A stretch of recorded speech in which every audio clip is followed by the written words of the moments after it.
नमस्कार दोस्तों, आज इस वीडियो में हम आपको 16 सोमवार की व्रत कथा सुनाएंगे। एक समय श्री महादेव जी पार्वती जी के साथ भ्रमण करते हुए मृत्युलोक में अमरावती नगरी में आए। वहाँ के राजा ने शिव मंदिर बनवाया था, जो कि अत्यंत भव्य एवं रमणीक तथा मन को शांति पहुँचाने वाला था। भ्रमण करते समय शिव पार्वती जी भी वहाँ ठहर गए। पार्वती जी ने कहा, हे नाथ, आओ आज इसी स्थान पर चौसर पासे खेलें। खेल प्रारंभ हुआ। शिव जी कहने लगी, मैं जीतूंगा। इस प्रकार उनकी आपस में वार्तालाप होने लगी। उस समय पुजारी जी पूजा करने आए। पार्वती जी ने पूछा, पुजारी जी बताइए, जीत किसकी होगी?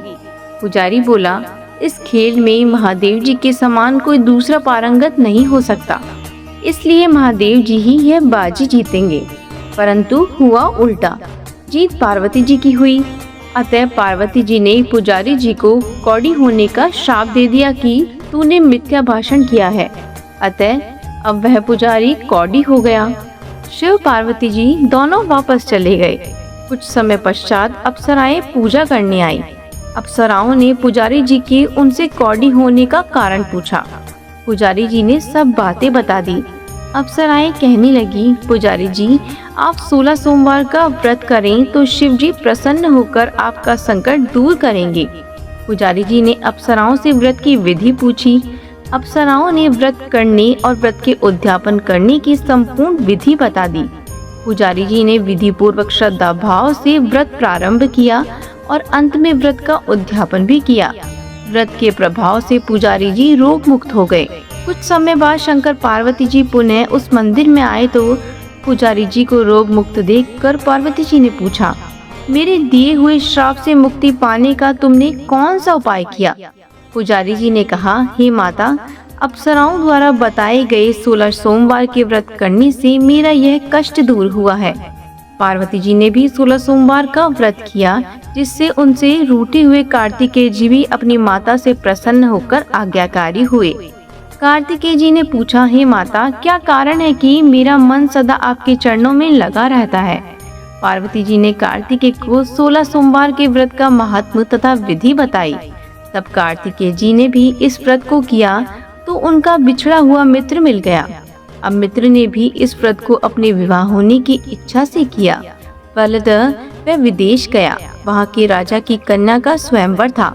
राजा ने प्रण किया था कि हथिनी जिस व्यक्ति के गले में वरमाला डाल देगी, उसी के साथ राजकुमारी का विवाह करूंगा। यह ब्राह्मण मित्र भी स्वयंवर देखने की इच्छा से वहाँ एक और जाकर बैठ गया। हथिनी ने इसी ब्राह्मण मित्र को माला पहनाई तो राजा ने बड़ी धूमधाम से अपनी राजकुमारी का विवाह उसके साथ कर दिया। तत्पश्चात दोनों सुखपूर्वक रहने लगे।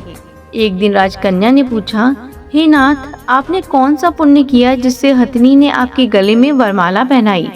ब्राह्मण पति ने कहा, मैंने कार्तिकेय जी द्वारा बताए अनुसार 16 सोमवार का व्रत पूर्ण विधि विधान सहित श्रद्धा भक्ति से किया, जिसके फल के कारण मुझे तुम्हारे जैसी सौभाग्यशाली पत्नी मिली।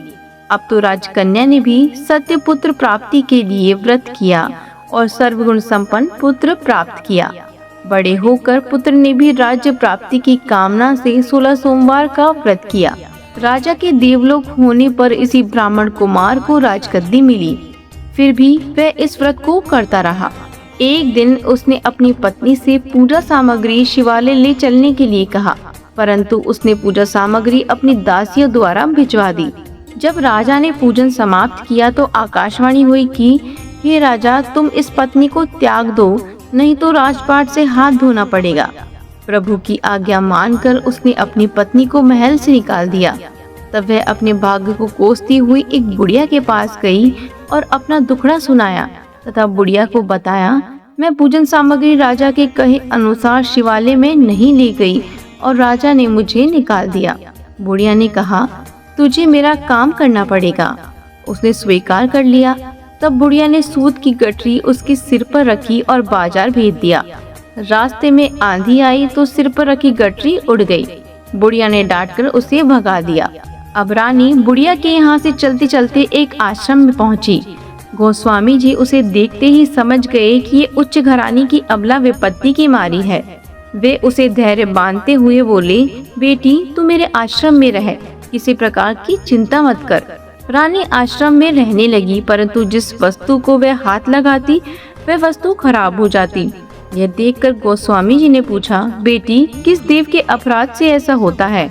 रानी ने बताया कि मैंने अपने पति की आज्ञा का उल्लंघन किया और शिवालय में पूजन के लिए नहीं गई, इससे मुझे घोर कष्ट उठाने पड़ रहे हैं।